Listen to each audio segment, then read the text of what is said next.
Temos agora um convidado muito especial. Ele é o palestrante mais requisitado do Brasil atualmente. Historiador e professor da Unicamp. Participa em programas de rádio e televisão nas principais emissoras do país. Com vocês agora, professor Leandro Carnal.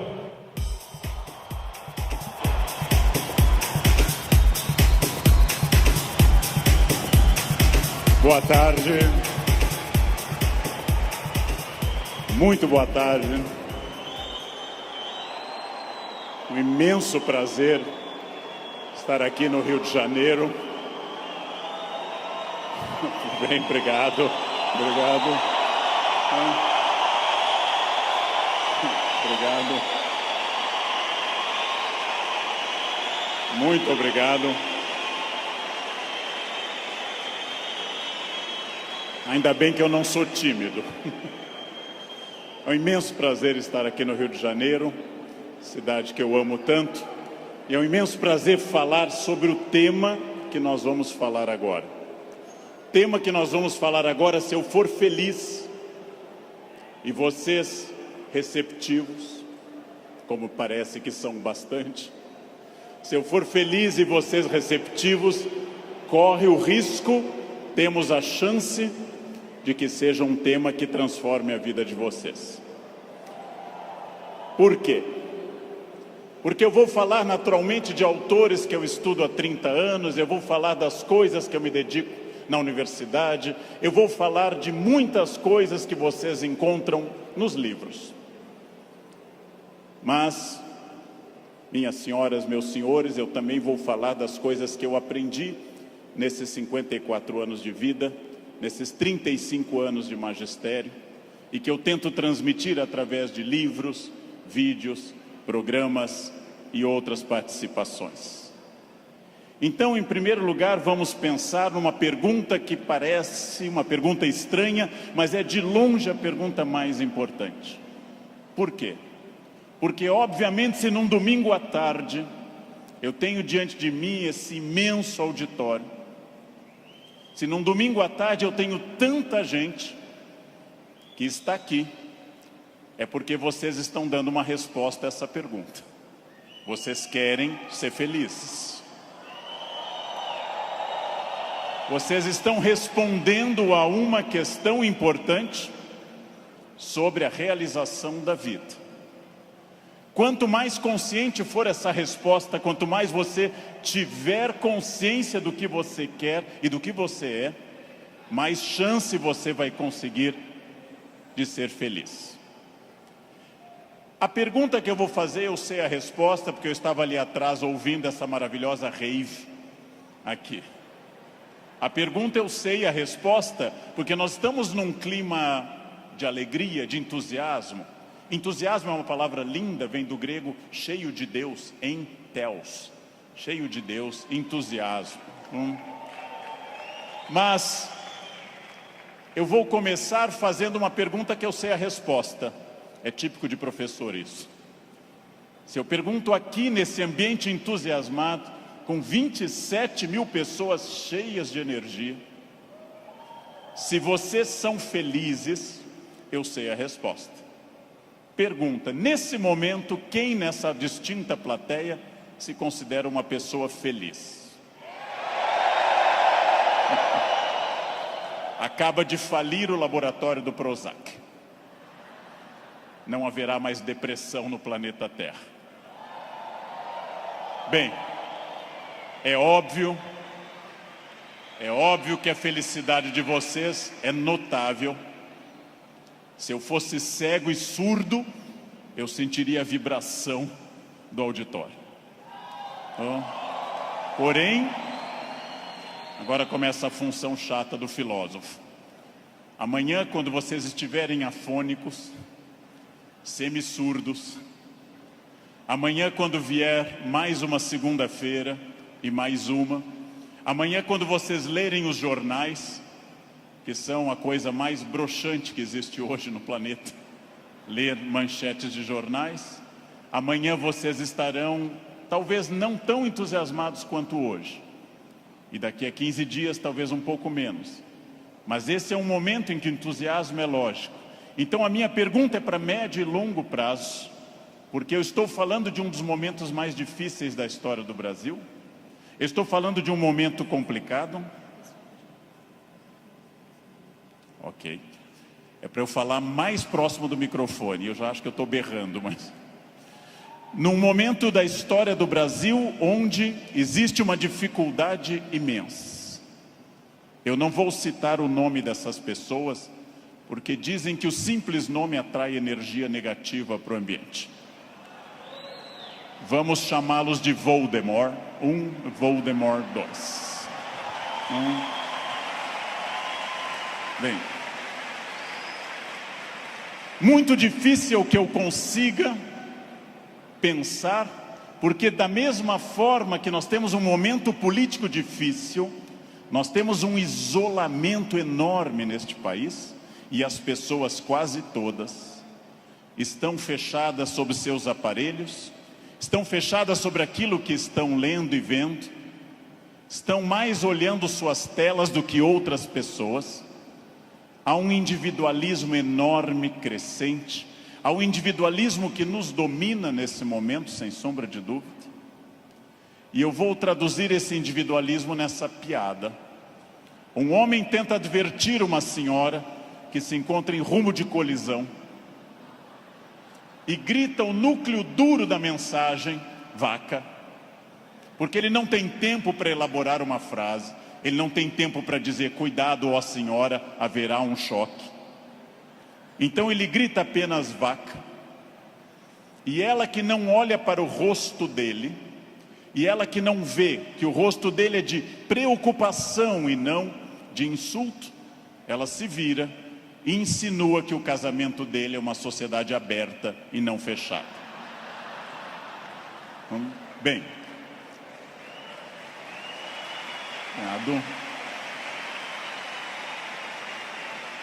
primeiro problema e primeiro conselho que eu dou a vocês, para que vocês reflitam, aceitem ou rejeitem como desejarem. Primeiro conselho importante: olhem para o rosto das pessoas. Olhem para o rosto dos clientes.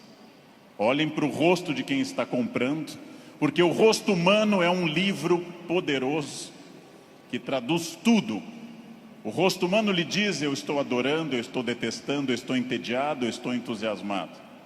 Comecem a olhar para o rosto, comecem a mandar menos emojis e emoticons pelo celular e comecem mais a olhar para o rosto humano que traduz tudo o que você precisa saber. Chego a sugerir ousadamente que vocês olhem para o rosto das pessoas da própria família, que conversem com maridos e mulheres. Olha a minha ousadia. Que olhem para essas pessoas. Que vocês passem a avaliar valores, emoções, sentimentos. Que vocês passem a pensar claramente em cada indivíduo único. Essa é uma das grandes chaves do sucesso. Eu tinha um erro, eu tinha um defeito como profissional.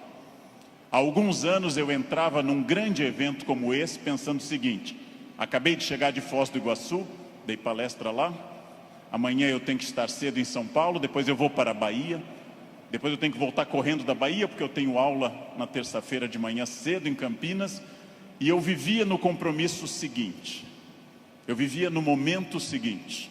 Isso é um defeito. Vivam no momento que vocês estão. Ao entrarem para conversar com alguém, ao tentar uma venda, ao ler um livro, ao namorar, ao conversar com seu filho, ao fazer qualquer coisa importante na sua vida, entre inteiramente naquilo. Não fique pensando o que vem depois.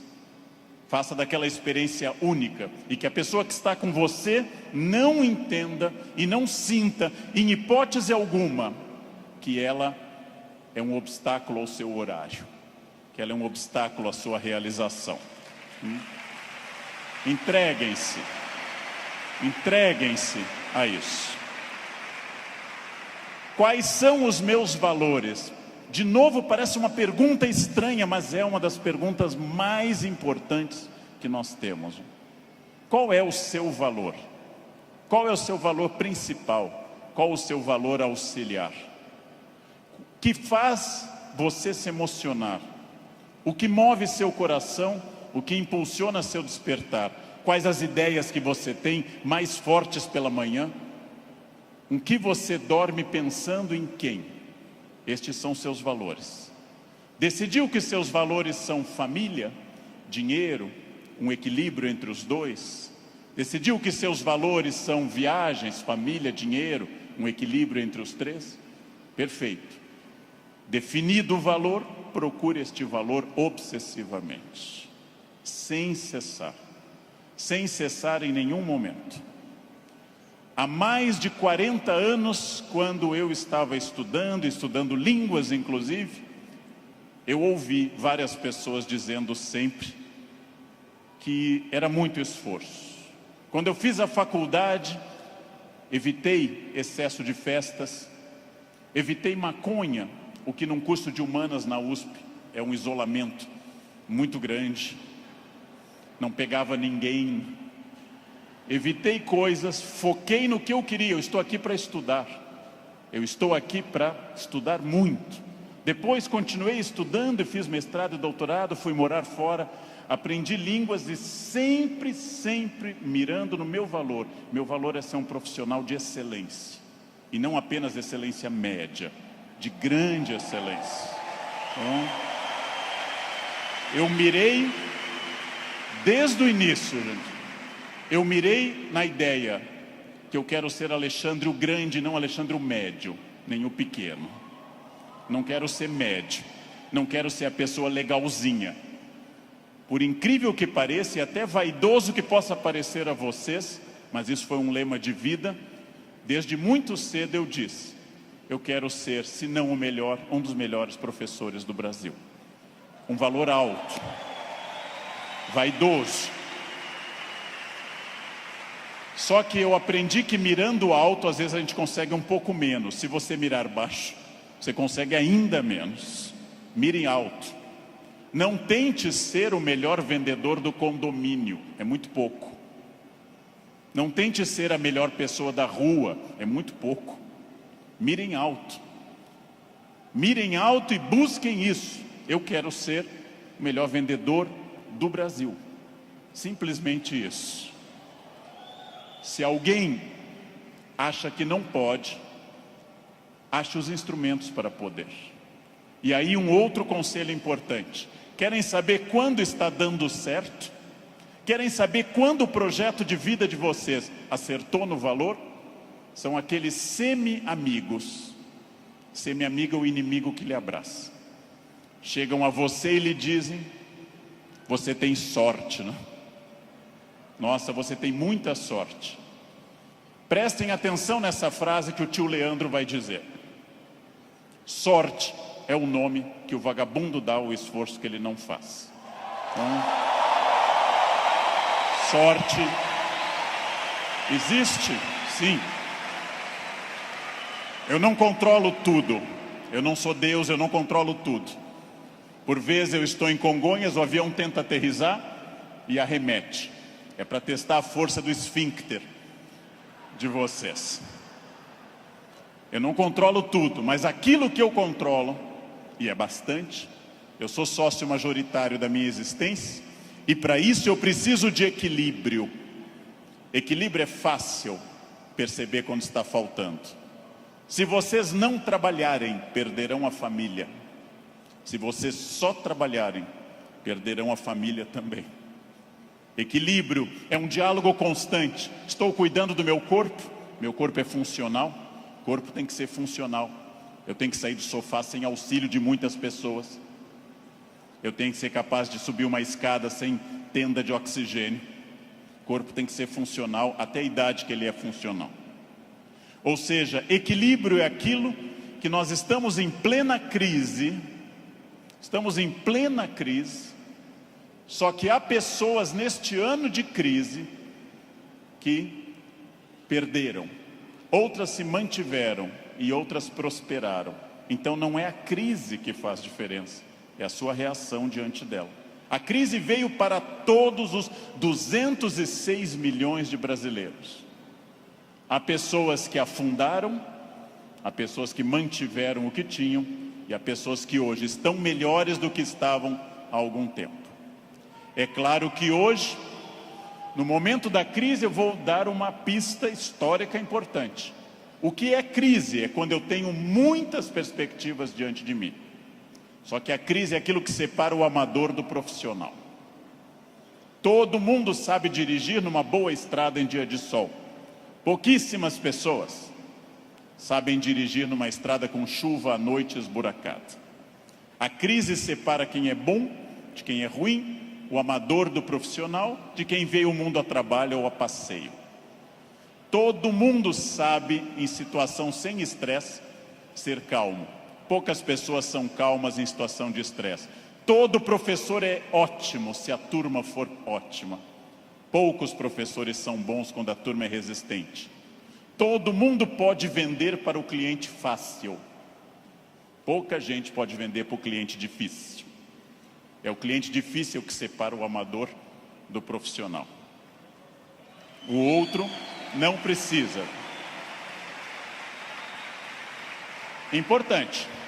Crises passam sempre, sem exceção. Toda crise passa.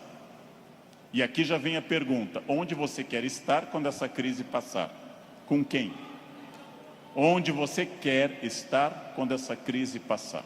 Eu quero fazer muitas perguntas importantes para nós. Vamos agora testar uma questão importante. Quase todo mundo no Brasil está pessimista. Há um pessimismo dominante. Ótimo. Mais fácil ainda de trabalhar. Por quê? Vamos testar a idade de vocês. Quem lembra dessa personagem provavelmente tem curso de datilografia. Quem lembra dessa personagem fez prova com um mimeógrafo. Provavelmente teve Orkut. Quem lembra dessa personagem é uma pessoa experiente.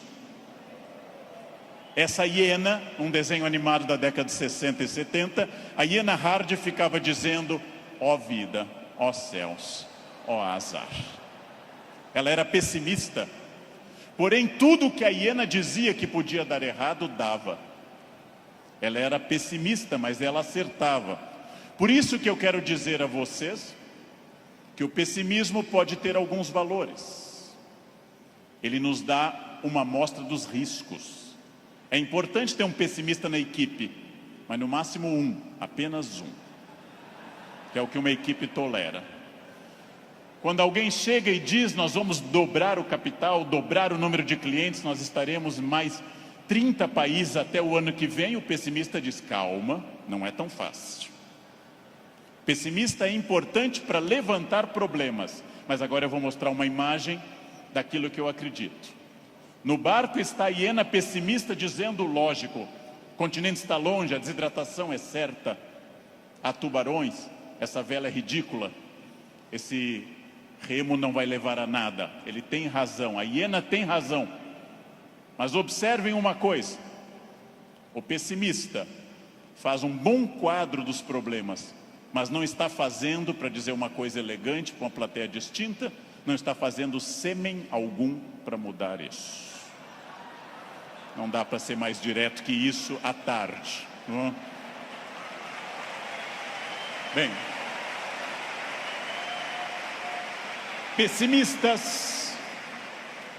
pessimistas são bons para levantar os riscos. Pessimistas são péssimos para resolver os problemas. Para eu resolver um problema, para eu resolver qualquer coisa, eu preciso de um otimismo obsessivo.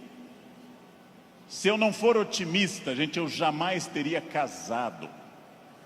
As estatísticas me contrariam. Casamento é submarino, pode flutuar, mas foi feito para afundar. Foi feito para afundar. Se eu não fosse tomado de um otimismo obsessivo e doentio, eu não teria filhos, porque é um investimento de retorno muito ruim. Filhos nunca amortizam o que você investe neles. Com filhos você nunca chega ao topo.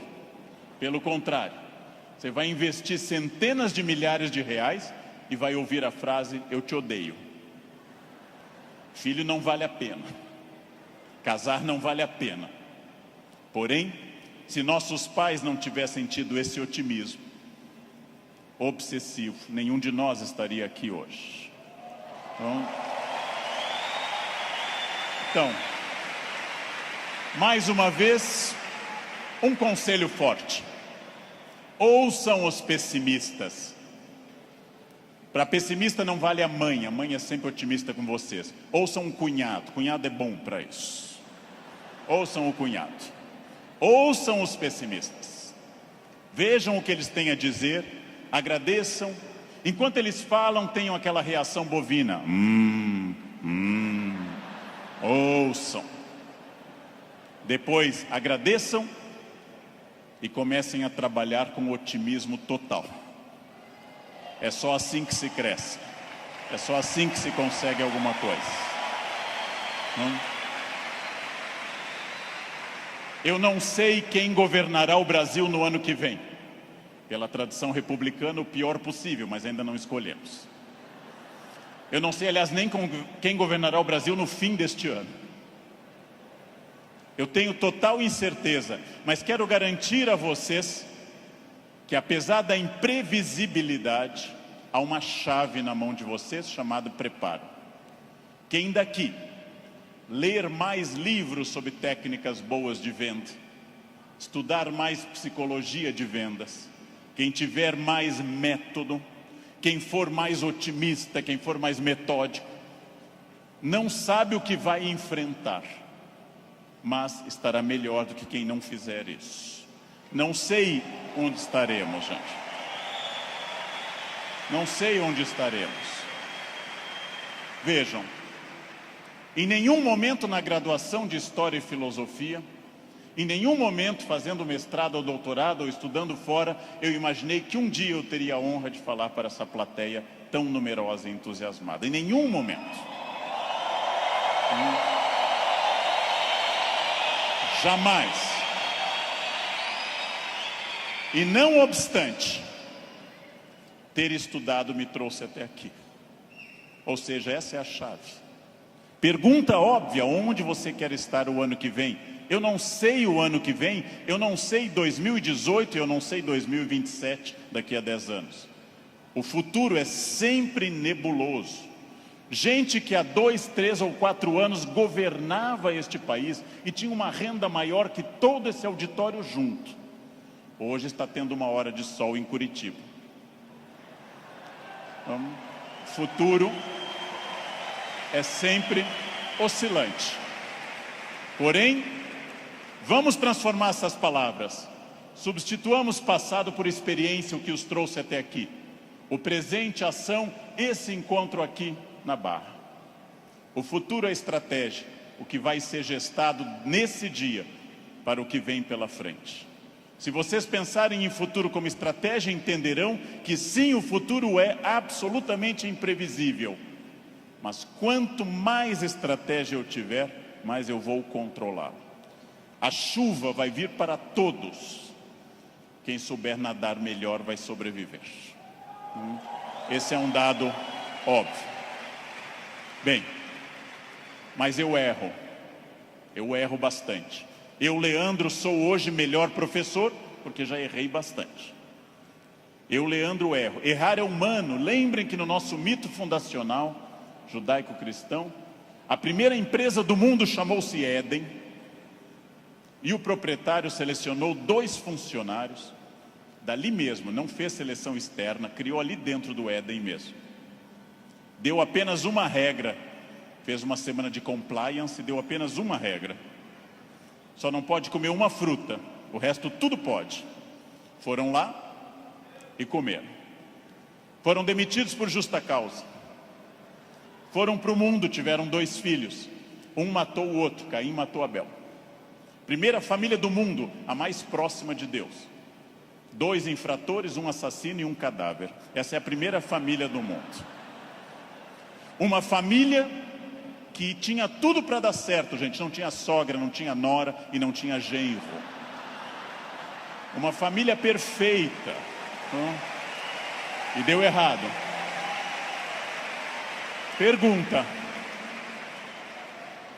Nós somos filhos deles.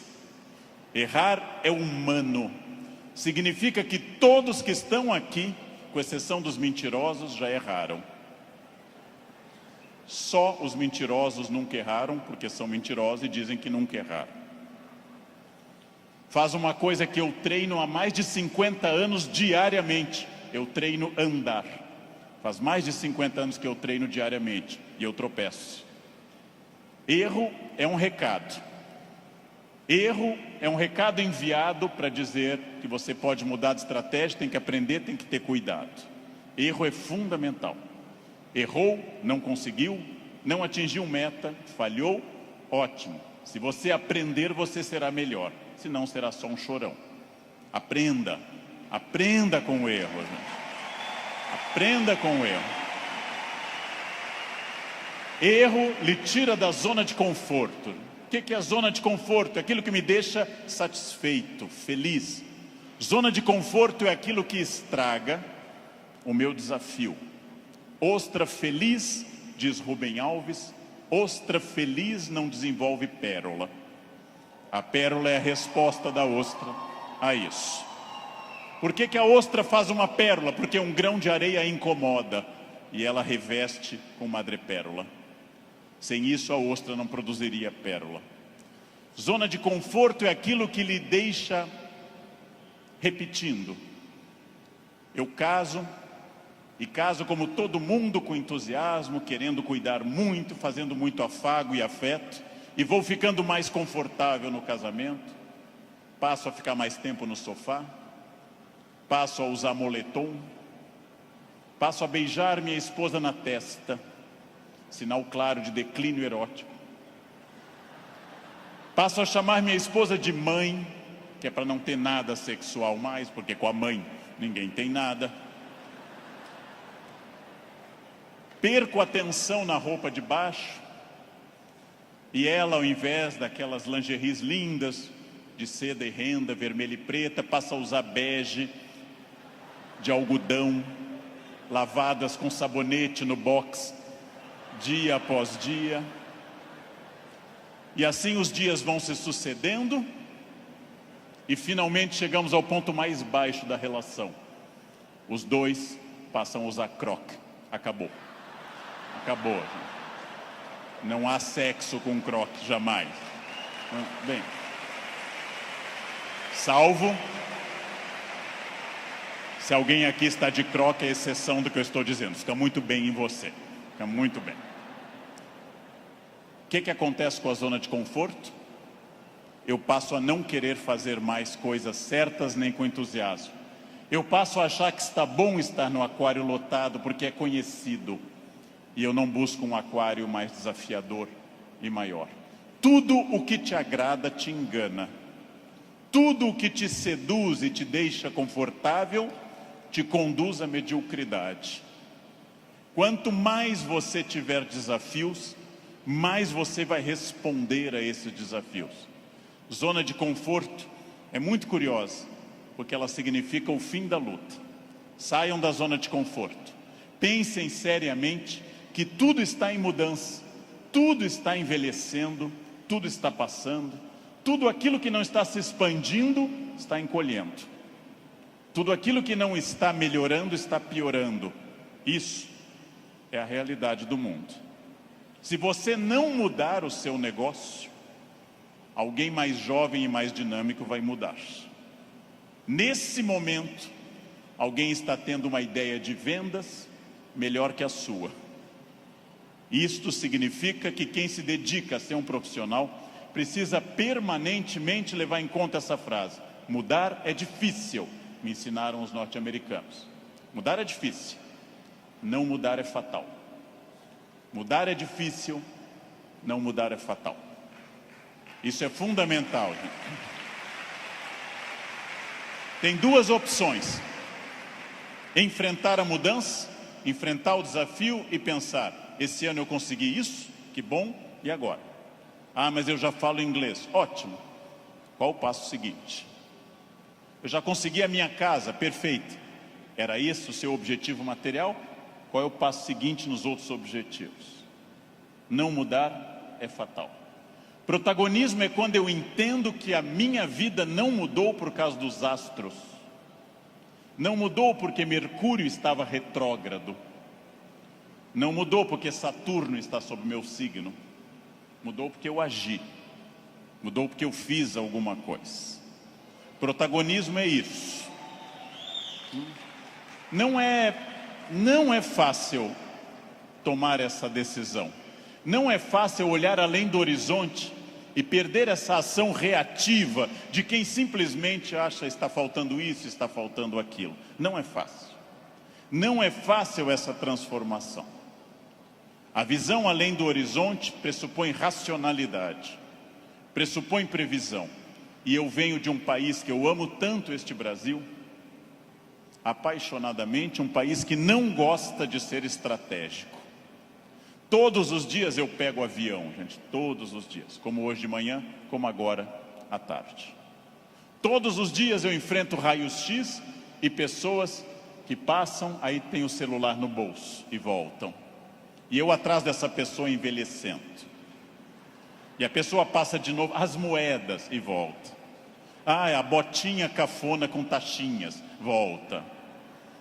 Depois de 10 vezes a pessoa passa, sem nenhuma estratégia.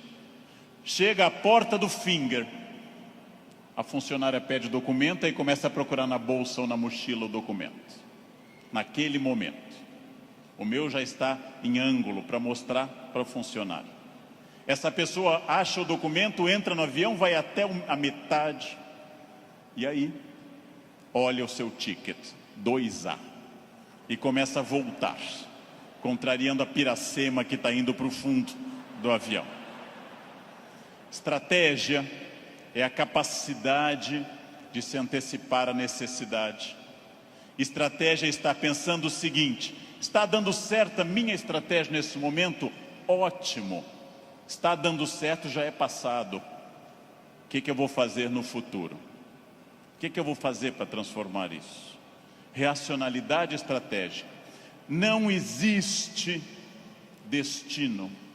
Eu sou das pessoas que compartilha da ideia que não existe destino. Existem acidentes para todos. O que eu faço com esse acidente me define. Leandro, você fala bem porque você é de aquário. Eu sou de aquário. Aquário é ar.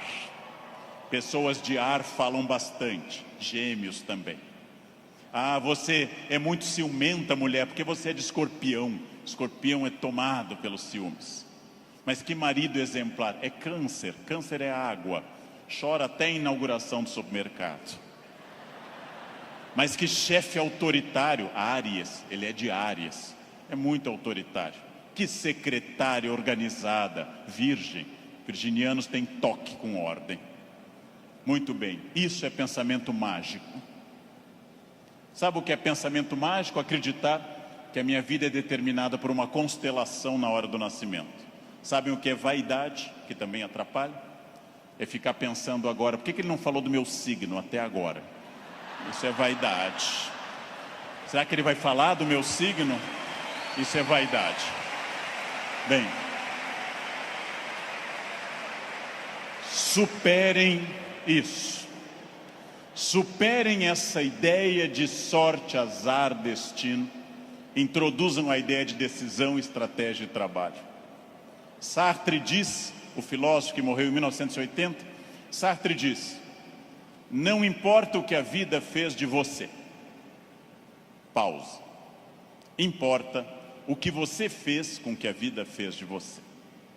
Não importa o que a vida fez de você. Importa o que você fez com isso. Você conseguiu aprender inglês porque sua família era rica e te levava para esquiar em Aspen, no Colorado? Ótimo. Tem outra maneira de aprender, na biblioteca pública com CDs de graça. Aspen é bom, Aspen é legal, mas não está impedido o acesso para outras pessoas. Não importa isso. A vida te deu 3 chances de sucesso material. Nascimento é a primeira. Quem nasceu de família boa, mas desprovida de recursos, já queimou 1/3 das chances. Família amorosa, mas sem CNPJ forte. Segunda chance, casamento. Quem casou por amor já queimou 2/3 das chances.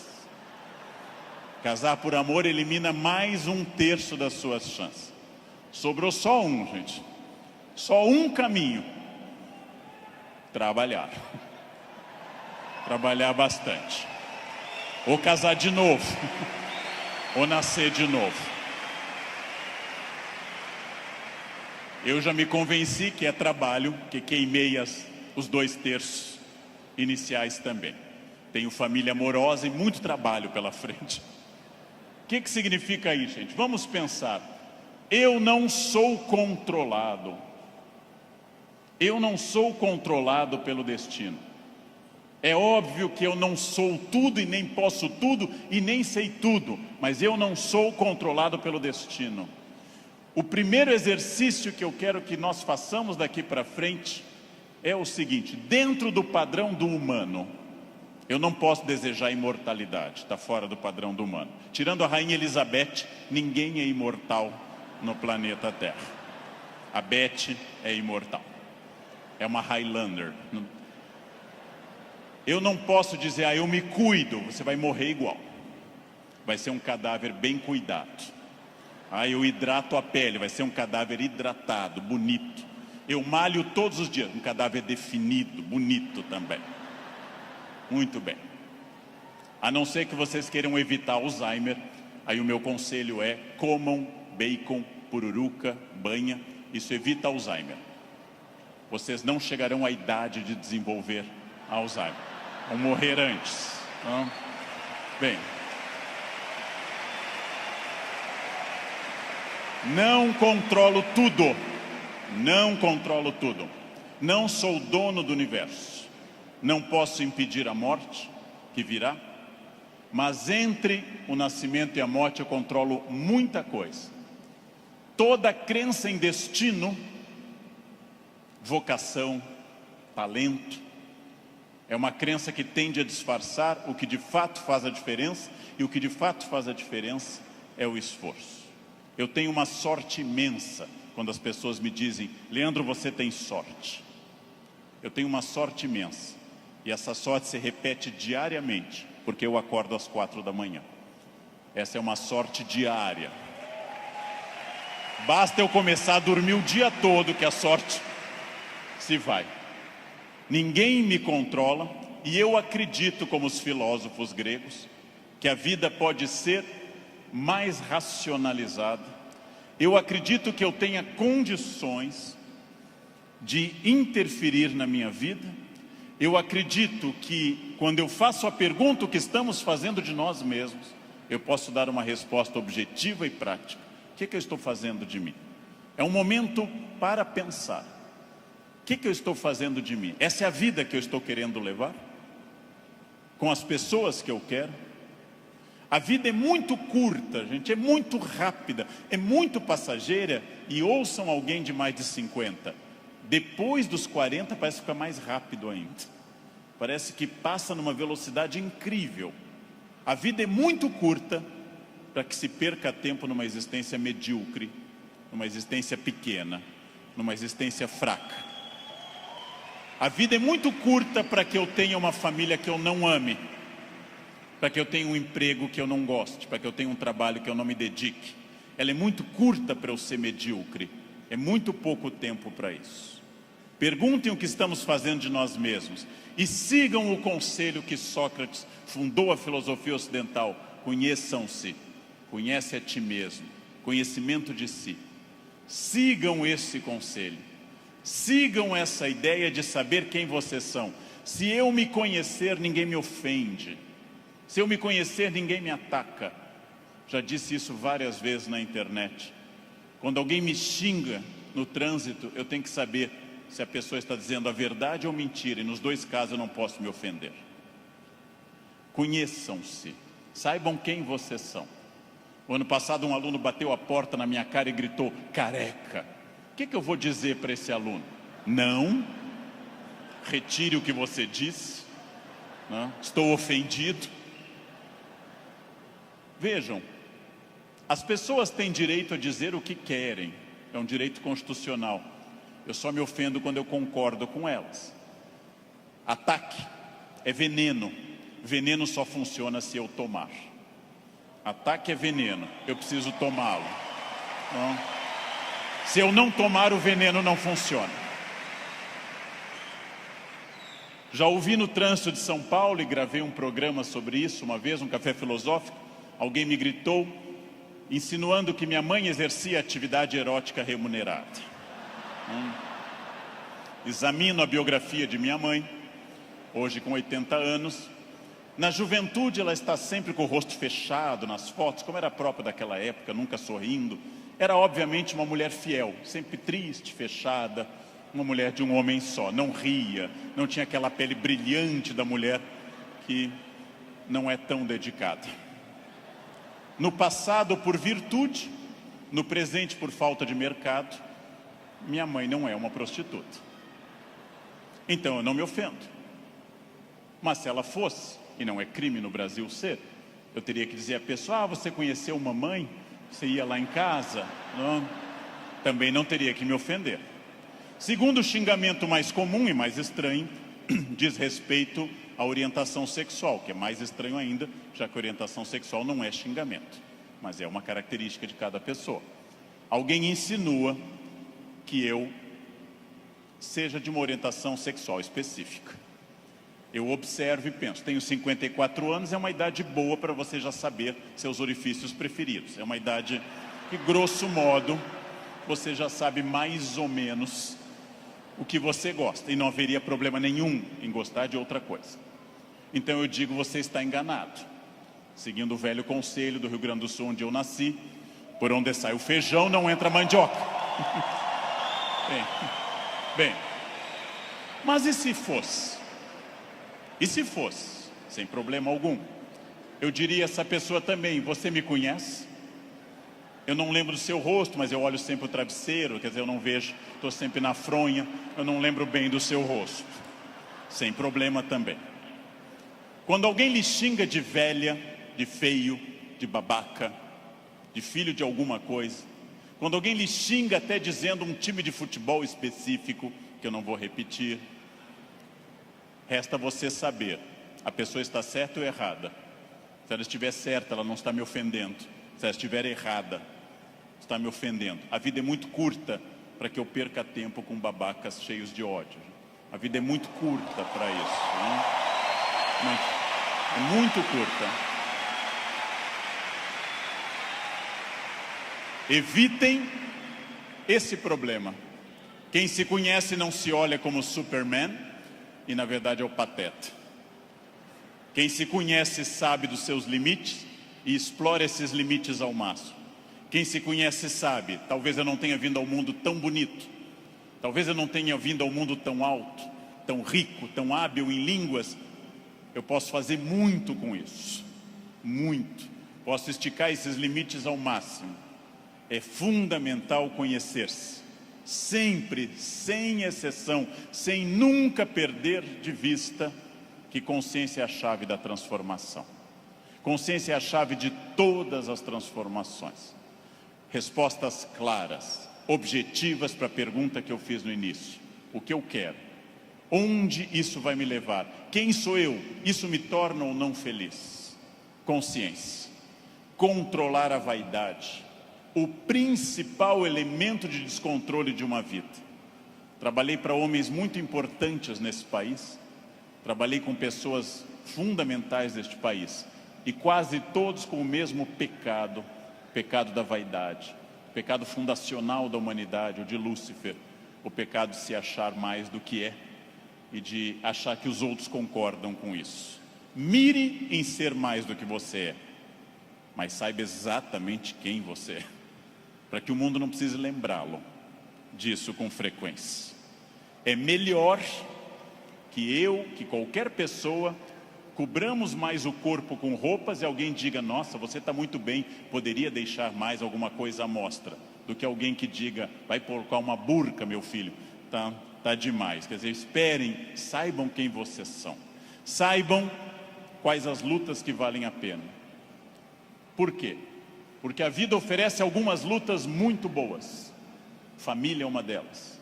Luta contra o racismo é uma luta muito boa. dedico parte da minha vida a isso. Luta contra a violência sobre as crianças, luta contra a pedofilia, é muito boa.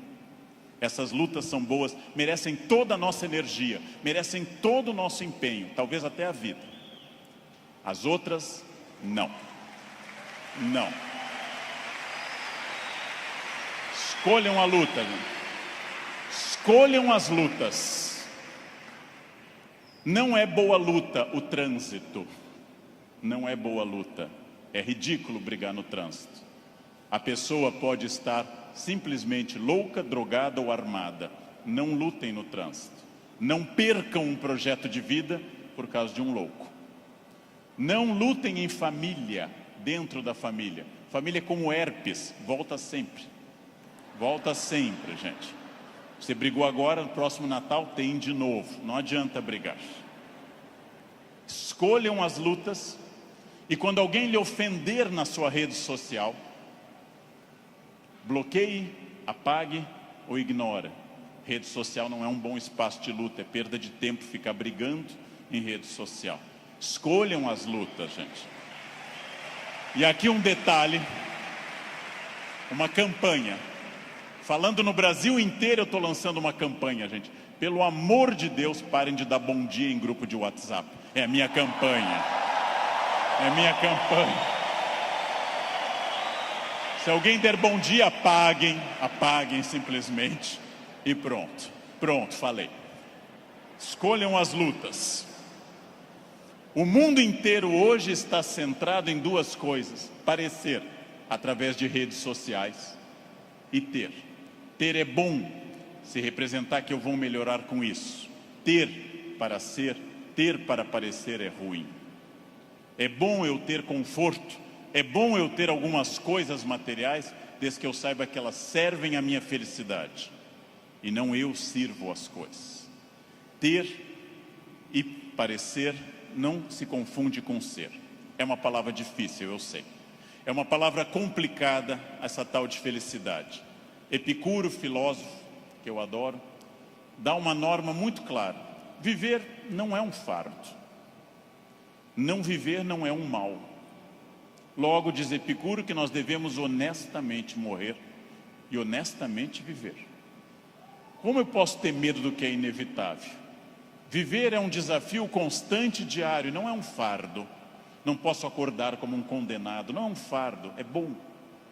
E também honestamente aceitar essas coisas. Muito importante, contido nessa imagem de uma escultora norte-americana, Bobby Carlyle, que eu adoro. Essa estátua chama Self-Made Man. Mostra com o talento da escultora, em bronze, uma figura de um homem esculpindo-se. É uma metáfora excelente para todos nós. Eu estou parcialmente pronto, mas eu não sou perfeito. Perfeito quer dizer em latim, feito até o fim. Perfectum, feito até o fim. Eu não sou perfeito. Eu sou perfectível, eu estou em processo de transformação, eu sou uma pessoa crescendo a cada instante. Eu tenho partes completamente prontas, outras que precisam de melhoras e outras que precisam ser criadas. Eu não estarei pronto até o fim. O jogo termina apenas no fim, construir-se. Qual é a parte que me falta? Qual é a parte que eu preciso melhorar? Qual é a parte que eu tenho que transformar? Talvez eu seja muito bom quanto a horários, quanto a sair da cama, mas eu sou bom quanto a resiliência, ou seja, enfrentar as pequenas crises cotidianas. Eu sou bom com resiliência e com horários, mas sou muito irritadiço. Tenho que trabalhar isso no meu autoconhecimento, num processo de psicologia, tenho que trabalhar minha irritação. Eu tenho partes a serem melhoradas. Meu português não é bom? Leia, aprende, estude. Eu tenho partes a serem melhoradas. É isso que nós chamamos de construir-se, fazer-se, tornar-se melhor. Não acreditar naquela síndrome de Gabriela, cravo e canela. Eu nasci assim, eu sou sempre assim. Gabriela, não existe isso. Não existe nada que eu não possa transformar dentro do padrão do humano. Construir-se. Fazer algo novo, fazer uma ideia nova, interferir no meu corpo, na minha renda, na minha família. Freud morreu em Londres fazendo essa pergunta nos seus 2 últimos anos de vida, 1938 e 39. O que as pessoas buscam tanto a infelicidade e quando encontram, ficam admiradas como se fosse uma coisa surpreendente? Por que as pessoas mantêm uma família difícil, em ambiente difícil? Por que fazem programas ruins, estressantes? Porque ano após ano repetem o mesmo erro. E depois, quando vem a infelicidade, na forma de insônia, ansiedade, depressão, angústia, elas ficam surpresas. O que houve com a minha vida? Houve o que você fez. Houve o fruto do seu projeto. Houve a sua ação, houve a sua mão neste cinzel. Trabalhem. Uns têm que trabalhar mais. Uns precisam um esforço maior. Tem gente que anda 5 minutos na esteira e define abdominais. Eu tenho raiva dessa gente. Tenho raiva. Tem gente que come brigadeiro dia e noite e está com 2% de gordura. Quero que morram. Eu vou ter que comer capim sem parar. Vou ter que correr daqui até o Recreio dos Bandeirantes e voltar fazendo num pé só para perder 100 gramas em 2 meses. Não é fácil. E devo dizer a vocês, vai piorando com o tempo. Não é fácil, mas é possível para todo mundo. É possível para todo mundo. Esculpam-se. Criem-se. Façam algo assim. Sejam alguém diferente. Façam algo que transforme a sua vida. Parem de ficar na estrada lamentando o que teria sido. Tirem o futuro do pretérito da cabeça de vocês. O que teria sido não tem importância. Só tem importância o que é e o que será. O presente e o futuro. Só. Ah, se eu tivesse feito isso. É irrelevante o futuro do pretérito no projeto de vida. Condicional em inglês. Não existe isso. Não pensem em nada que não seja fruto dessa ação. É isso que eu tenho perseguido sistematicamente nos últimos anos. Aquilo que eu quero, as metas que eu desejo, o mundo que eu quero ver, seguindo o conselho do grande Mahatma Gandhi, líder da Índia, seja você o mundo que você deseja ver, ou seja, anuncie em você o mundo que você deseja ver. Como eu quero um mundo mais ecológico, eu vou reciclar lixo em casa.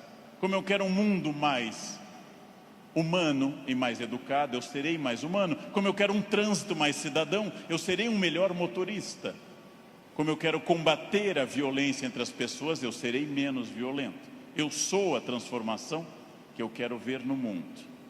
Parem de se espelhar no mundo, construam essas coisas, digam a si mesmos onde querem estar, com quem, com qual corpo, com qual renda, em qual casa, e persigam esse objetivo.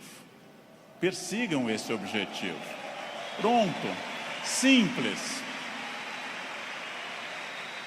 Num livro que eu acabei de ler, conta o autor que o grande pianista deu um concerto aqui no Rio, Arthur Moreira Lima, que eu admiro muito, tocou maravilhosamente Chopin, e ao final uma senhora simpática chegou e disse a Arthur Moreira Lima: nossa, eu daria minha vida para tocar como o senhor toca. Ele respondeu: eu dei a minha. Essa é a chave. Eu dei a minha. Eu dei a minha vida significa eu fiz todo o esforço para isso. De novo a pergunta com a qual eu iniciei essa fala. Você é feliz? Esse grupo respondeu com entusiasmo que era feliz. Perfeito. A gente sabe que talvez, uma ou outra pessoa aqui, 2 ou 3, talvez não sejam tão felizes, mas levantaram a mão porque ficava chato. Talvez. Mas a próxima pergunta é muito importante também.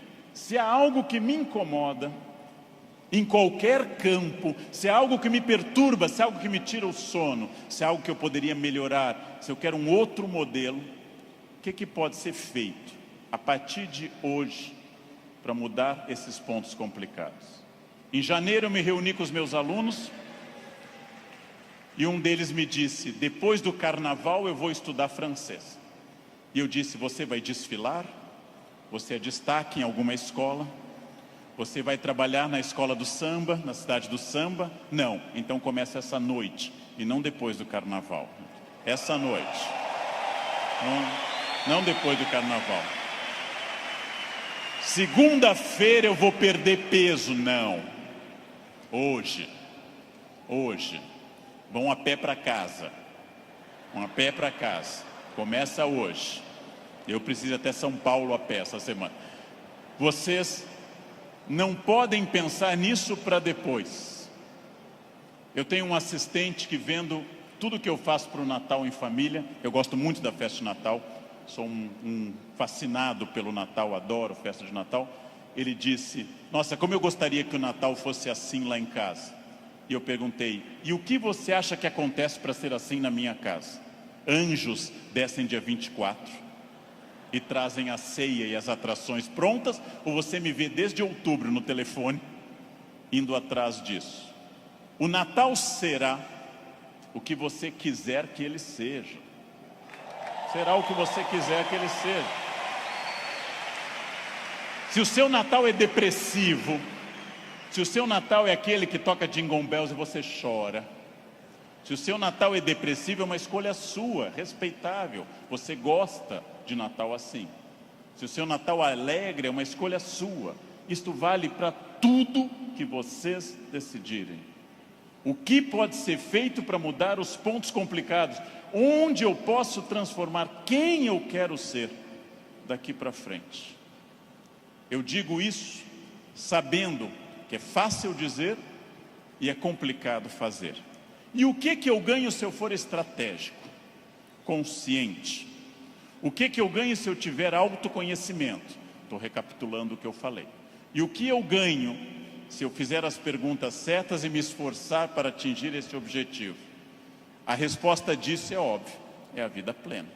O que é uma vida plena? É a vida que eu controlo de acordo com a minha felicidade. Pessoas não plenas são aquelas que dizem que são levadas. Não dei sorte. Tentei, mas foi assim. Minha família não é uma família de sucesso. Eu tentei, mas não era o que eu queria. Não, você não tentou suficientemente. Acontece que, para conduzir a uma conclusão, tem uma coisa terrível. O fracasso é uma das coisas mais confortáveis que a espécie humana inventou. O fracasso é agradável, me tira toda a responsabilidade. Não dei certo, fui à falência, adquiri um vício, eu bebo até cair. O fracasso é super confortável, porque ele me faz parar de lutar. No momento que eu paro de lutar, eu me sinto tranquilo. O fracasso é um quarto confortável, o sucesso é um quarto desafiador. O fracasso é uma coisa que agrada a maioria das pessoas, por incrível que pareça. Por isso tanta gente gosta do fracasso. Por isso tanta gente fica no fracasso. Por isso que tanta gente leva um casamento ruim 30 anos. Fica num emprego ruim 30 anos. Não faz uma coisa certa uma década inteira e pensando, não deu. Porque isso é confortável. É confortável. E aí volto à pergunta que eu fiz aos senhores desde o início. Volto a essa pergunta fundamental. De fato, o que eu quero? Quem eu sou? Onde eu quero chegar? Com quem eu quero chegar? Quais são meus objetivos? Se eu tiver consciência profunda, eu transformo por completo. Então, a primeira pergunta vocês já deram a resposta. E deram a resposta antes de ouvir o que eu tinha para falar. Todos aqui são felizes. Ótimo. Perfeito. A segunda pergunta é mais complicada. É a pergunta para deixar para vocês pensando nessa linda tarde de domingo. Quem daqui quer, nos próximos 10, 20 ou 30 anos, quem daqui quer continuar sendo feliz, com êxito e feliz? Bem, melhor ainda, eu também. Melhor ainda, agora vai começar o primeiro dia do resto da vida de vocês. Agora começa a parte mais importante. Esqueçam o que passou. Esqueçam o passado. Esqueçam tudo que veio até aqui. Reinvente-se. Reconstrua. Faça dessa vida um espaço completamente diferente. Fácil. Sua vida vai continuar sendo muito feliz. Não se acostume ao fracasso. Acostume-se à felicidade. Desafiem-se. Sejam melhores. A vida só vale a pena se ela for intensamente vivida, intensamente aproveitada dentro desses objetivos. Por que que eu sei isso? Porque é o que eu faço aqui hoje, inclusive. Então, muito obrigado pela atenção de vocês. Muito obrigado. Obrigado. Muito obrigado.